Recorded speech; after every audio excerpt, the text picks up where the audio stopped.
In today's video, I'm going to teach you how to change site title in Google Sites. By the end, you'll know exactly where to click, what changes, and a few best practices to keep your site looking polished and professional.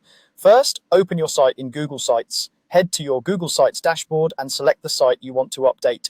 Make sure you have editing access to the site. Once the editor loads, you'll see your site's header at the top of the page. That text is the site title. It appears across all pages of your site and often shows up in the browser tab, so it's an important piece of your branding. Now, click the site title at the top of the page. When you hover over it, you'll notice it becomes selectable. A single click turns that title into an editable text field. Depending on your theme, you might see a logo to the left of it or a banner behind it. Don't worry, just click directly on the text. If you also see a large title within the page content area, that's the page title, which is separate from the site title.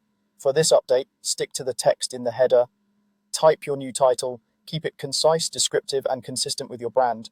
Aim for something clear like your organization or project name, possibly followed by a short descriptor. Shorter titles tend to fit better on mobile and look cleaner across different layouts. Avoid using all caps unless it's part of your style, and consider how your title will appear alongside a logo. The change is applied instantly in the editor, and Google Sites auto-saves as you type, so there's no separate save button to hit. If you make a mistake, use undo to revert or simply retype the previous title. Your new site title will update across every page that uses the same header layout, so you don't need to change it multiple times.